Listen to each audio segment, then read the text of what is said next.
오늘 이 시간에는 기도로 지어져가는 공동체라는 제목으로 말씀을 전하도록 하겠습니다. 2024년 교회 표어는 함께 지어져가는 공동체입니다.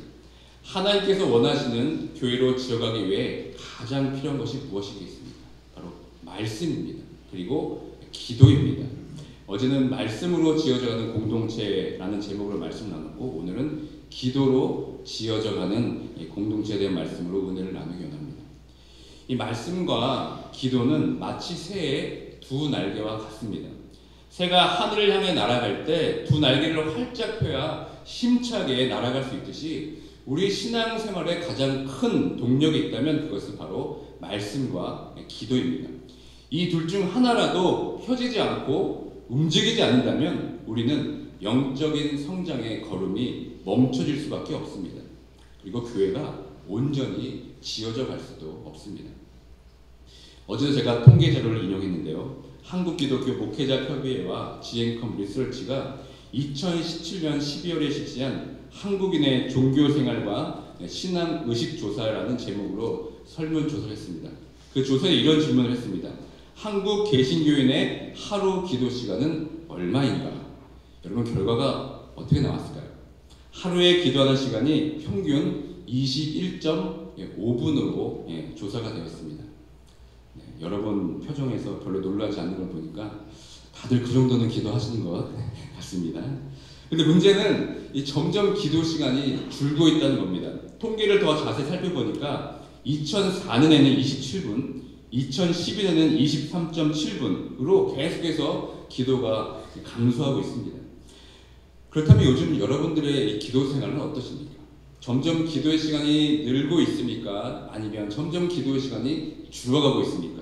혹시 기도하는 것이 점점 힘들어지고 있지는 않습니까? 만약 기도가 잘 되지 않고 점점 기도의 동력이 꺼지는 것 같다면 그 이유가 무엇이겠습니까? 그 중에서 가장 큰 이유가 아무래도 기도에도 그 기도가 잘 응답되지 않는다고 생각하기 때문 아닐까요? 기도할 때마다 하나님께서 응답하여 주셔서 막 신나게 기도하기보다는 어떤 문제를 놓고 간절히 기도했는데 여전히 상황은 바뀌지 않고 더 어려워진 것 같아서 오히려 이 기도의 절망감에 빠져드는 것 같아서 여러분, 그 기도의 시간이 점점 줄어드는 것이 아니겠습니까?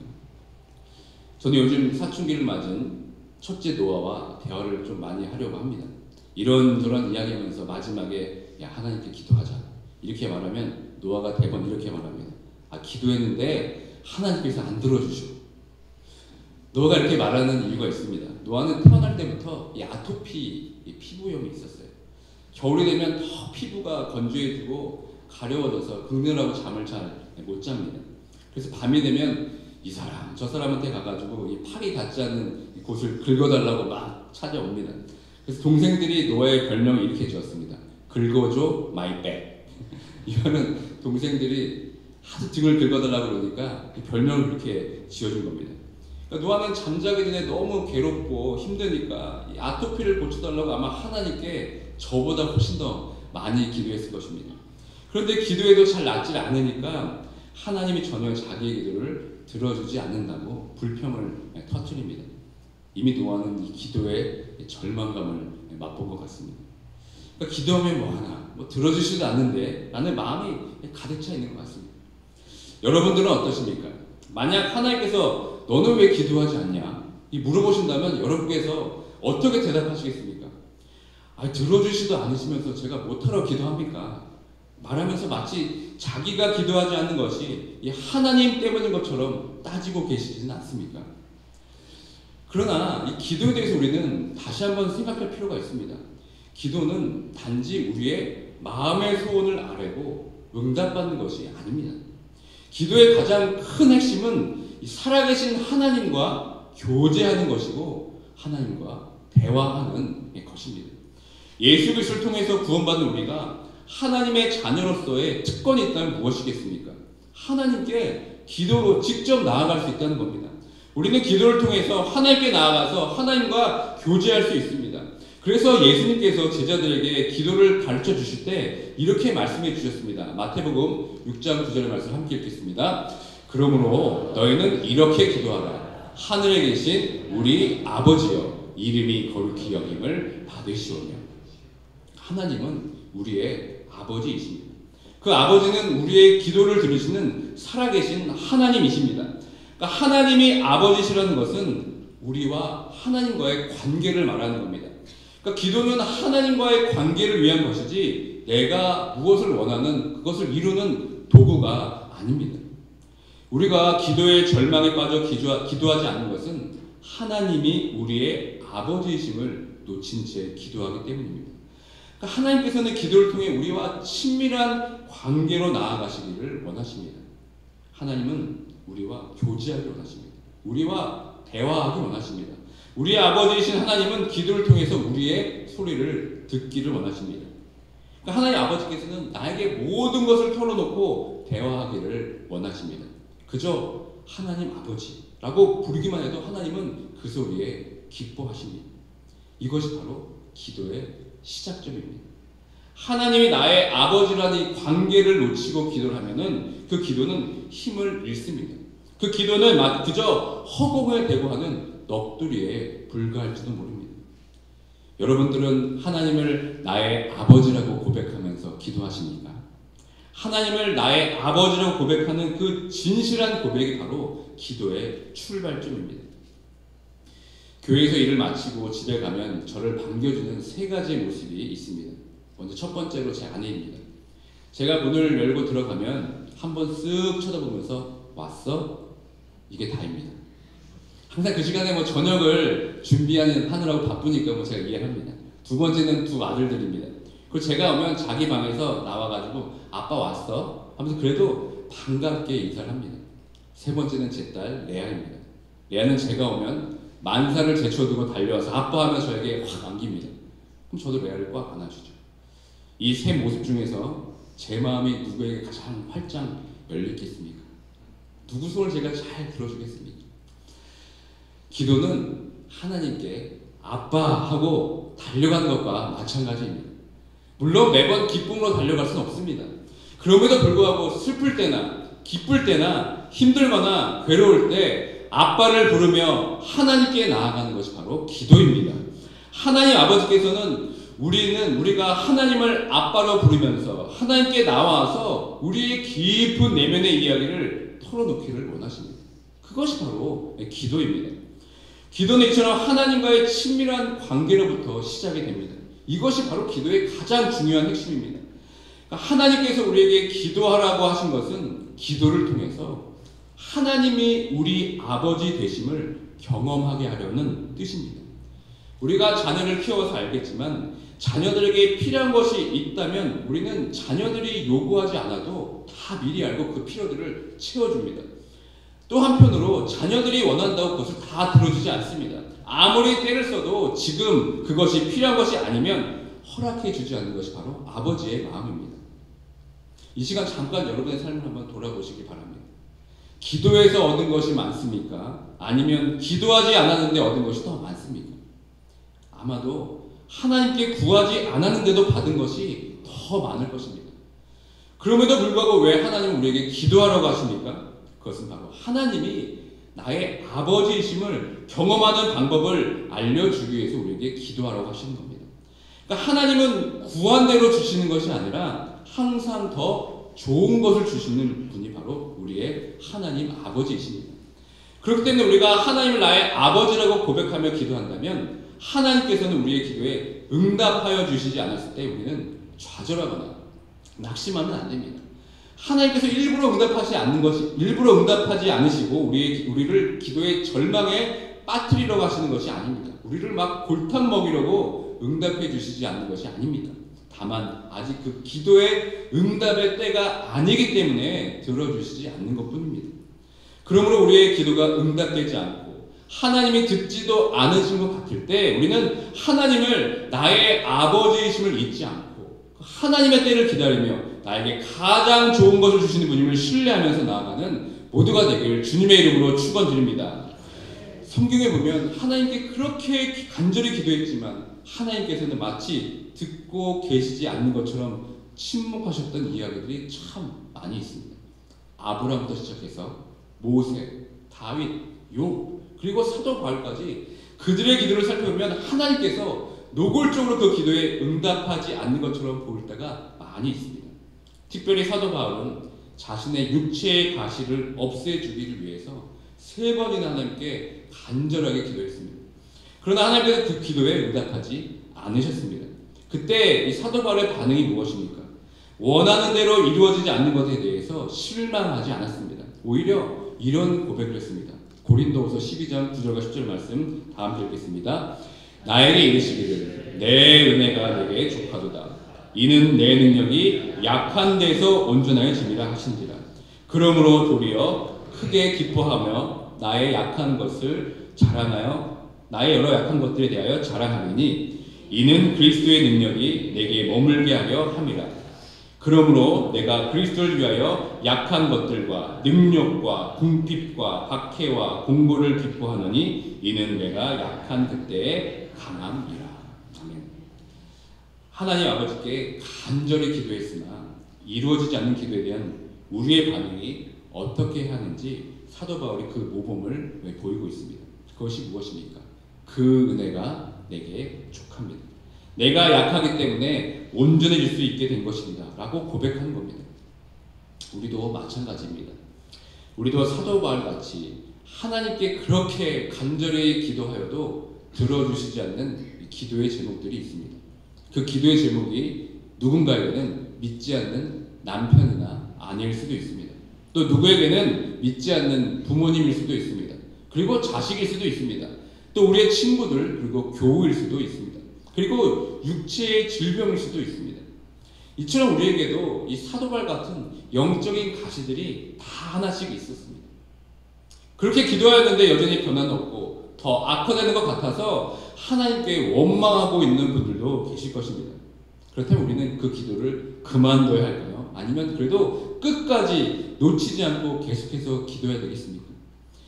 우리는 사실 그 가시 때문에 너무나 힘들고 아픕니다. 그러나 그 가시가 그렇게 나쁜 것만은 아닙니다. 그 가시 때문에 우리는 어쩔 수 없이 하나님 앞에 나아갈 수밖에 없는 연약한 존재가 되었기 때문입니다.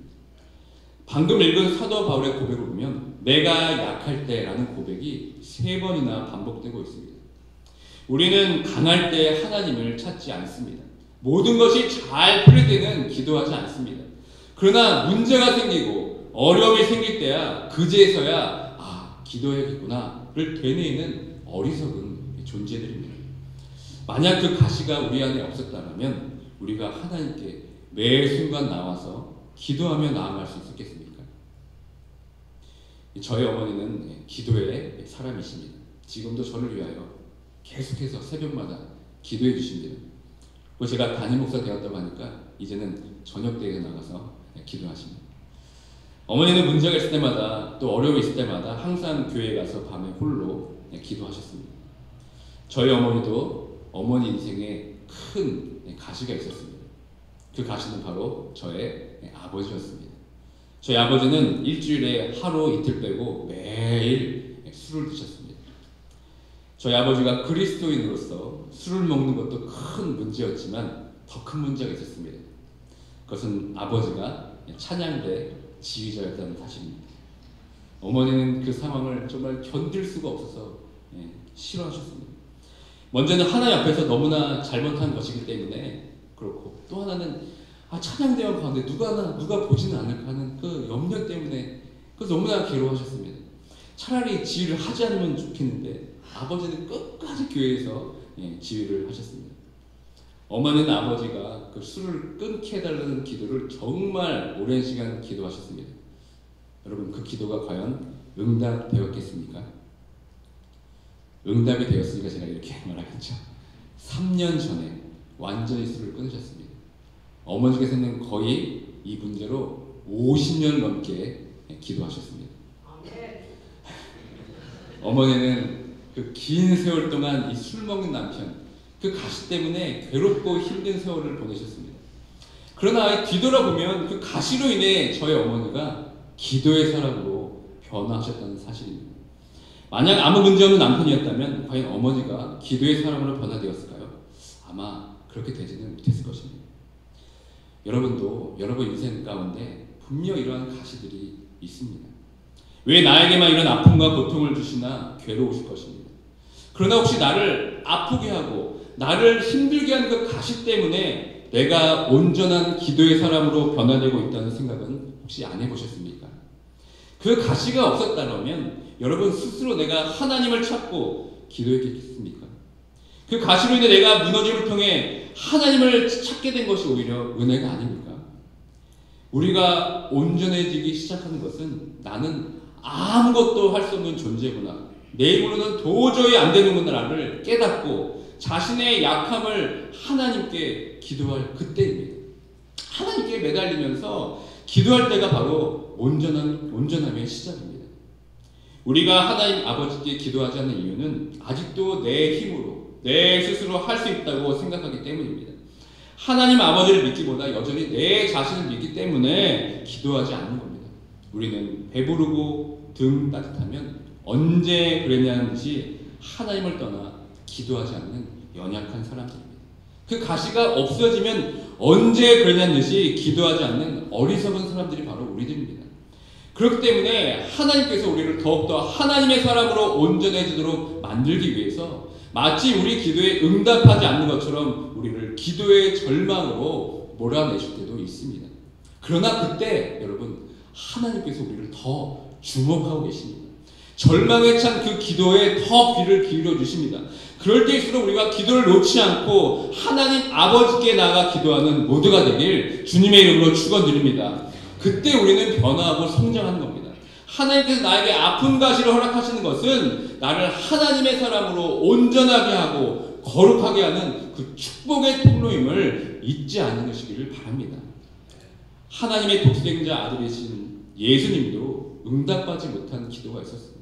그것이 무엇입니까? 바로 십자가 앞에서의 기도였습니다. 예수님의 가시는 십자가였습니다. 우리의 죄를 사해 주시기 위해서 십자가를 지시기 위해 이 땅에 오셨지만 그 가시가 너무 아프고 괴로웠기 때문에 그것이 너무나 두려워서 어떻게 예수님께서 가장 결정적인 순간에 어떤 인간적인 연약한 기도를 하셨습니까? 이 잔을 내게서 지나가게 하옵소서 라는 그런 기도였습니다. 그러나 하나님은 그 기도에 응답하지 않으셨습니다. 그로 인해 하나님께서는 사랑하는 독생자 예수 그리스도의 나의 하나님 어찌하여 나를 버리시나이까 라는 고통과 탄식을 묵묵히 들으셨어야만 했습니다. 왜냐하면 그것이 우리를 살리기 위한 가장 위대한 하나님의 사랑의 방법이었기 때문입니다. 독생하신 하나님의 아들 예수 그리스도의 기도, 그것도 자신의 목숨을 내어버리는 그 두려운 기도, 그 응답도 받지 못하는 기도, 그 앞에서 우리가 드리는 기도가 응답되지 않는다고 좌절하는 것은 너무나 배부른 탄식이 아니겠습니까? 우리의 기도의 동력은 우리가 하는 기도의 응답 여부에 달려있지 않습니다. 오직 하나님과의 친밀한 관계에 있습니다. 하나님은 선하신 분이십니다. 우리에게 가장 좋은 것을 주시는 아버지이십니다. 하나님께서 우리에게 필요하신다면 꼭 주실 것이고 그렇지 않다면 거두어 가시는 분이십니다. 만약 사도 바울이 그 육체의 가시가 없었더라면 사도 바울은 훨씬 더 활발하게 선교 사역을 감당했을 것입니다. 그러나 스스로 그렇게 두려워했던 눈뜨고 받을 수 없을 만큼 교만해지진 않았겠습니까? 예수님이 그 두려운 순간에 기도한 대로 응답을 받았다면 어떻게 되었겠습니까? 그리스도의 십자가를 치지 않았다는 건 인류의 멸망을 뜻하는 것이 아니겠습니까? 우리가 기도할 때 응답될 수도 있고 거절당할 수도 있습니다. 응답하신 기도에만 감사하는 것이 아니라 거절당한 기도에도 감사할 수 있는 사람들이 바로 성숙한 기도의 사람들입니다. 그러나 하나님은 우리가 기도를 하면 반드시 들어주십니다. 우리가 하나님께 기도를 했다면 이미 하나님의 응답은 시작되었습니다. 우리는 기도하면서 그 믿음으로 그 응답을 기다리기만 하면 됩니다. 내가 원하는 응답이 아닐지라도 아멘 하면서 그 하나님의 선하심을 바라볼 수 있어야 합니다. 히브리서 11장 39절과 40절 말씀 함께 읽도록 하겠습니다. 이 사람들은 다 믿음으로 말미암아 증거를 받았으나 약속된 것을 받지 못하였으니 이는 하나님이 우리를 위하여 더 좋은 것을 예비하였은즉 우리가 아니면 그들로 온전함을 이루지 못하게 하려 하십니다. 아멘. 하나님은 우리를 온전하시기 위해서 때로는 우리를 기다리게 만드십니다. 믿음으로 증거를 받았으나 약속된 것을 받지 못할 때에도 그 하나님의 선하심을 바라보며 더 큰 믿음으로 나아가는 것이 바로 믿음의 사람들입니다. 그것이 히브리서 11장에서 말하는 믿음의 사람들의 특징입니다. 이것을 통해 인내와 끈기, 신뢰, 온유, 그 사랑의 사람으로 빚어내기 위해서 우리를 성숙하게 만들기 위한 시간으로 우리에게 허락하신 것입니다. 하나님은 그러한 기다림의 시간을 통해서 우리를 온전한 기도의 사람으로 만들어 가십니다. 늘 기도의 힘을 잃지 않는 그리스도인이라면 우리의 모든 기도가 원하는 대로 응답받는 것에 초점을 두지 않습니다. 단지 하나님과 교제하면서 묵묵히 그 길을 걸어가는데 훨씬 더 무게를 두게 될 것입니다. 왜냐하면 그것이 기도의 궁극적인 목표이기 때문입니다. 이 한인제일장로교회에도 오랫동안 기도하는 제목들이 있는 줄 압니다. 그러나 하나님께 우리가 이 교회를 위해 간절한 마음으로 기도하였다면 그 기도는 반드시 언젠가 이 하나님의 때에 하나님의 방법으로 하나님의 뜻을 이루어 주실 줄 믿습니다. 우리는 그저 함께 모여서 기도할 뿐입니다. 하나님의 뜻을 구하며 기도로 한인제일장로교회를 지어갈 뿐입니다. 다시 한번 오늘 말씀을 통해서 여러분의 그 기도가 무엇을 구하는 떼쓰는 기도에서 벗어나서 하나님과의 온전한 사귐의 기도, 친밀한 기도로 나아가시는 모두가 되길 주님의 이름으로 축원드립니다. 말씀을 맺습니다. 하나님은 선하신 분입니다. 하나님은 우리의 아버지이십니다. 우리가 하나님과 친밀한 관계에 머물러 있다면 우리의 모든 필요와 간구를 이미 다 아시고 채워주시는 분이 바로 우리의 하나님 아버지이십니다. 혹시 기도가 멈춰진 분들이 이 자리에 계십니까? 기도의 절망 가운데 낙심하면서 기도를 포기한 분들이 있으십니까? 다시 한번 오늘 이 시간 하나님을 나의 아버지라 부르며 기도로 나아가는 모두가 되길 주님의 이름으로 축원드립니다. 우리는 단지 하나님을 아버지로 부르며 나아가게 하면 됩니다. 정직하게 있는 그대로 하나님을 나의 아버지라 부르며 우리의 입술을 열어 기도할 때 하나님께서 우리의 기도를 들으시고 하나님의 때에 하나님의 방법으로 하나님의 사람을 통하여 반드시 선하게 응답하게 해줄 줄 믿습니다. 다시 한번 기도로 하나님과의 친밀한 교제 가운데 나아가는 내 자신과 우리의 가정 그리고 한인 제일장로가 되길 주님의 이름으로 축원드립니다. 아멘. 이 시간 함께 말씀과 찬양을 함께 기억하면서 하나님을 나의 아버지가 부르며 나아가는 찬양 고백의 시간 갖도록 하겠습니다.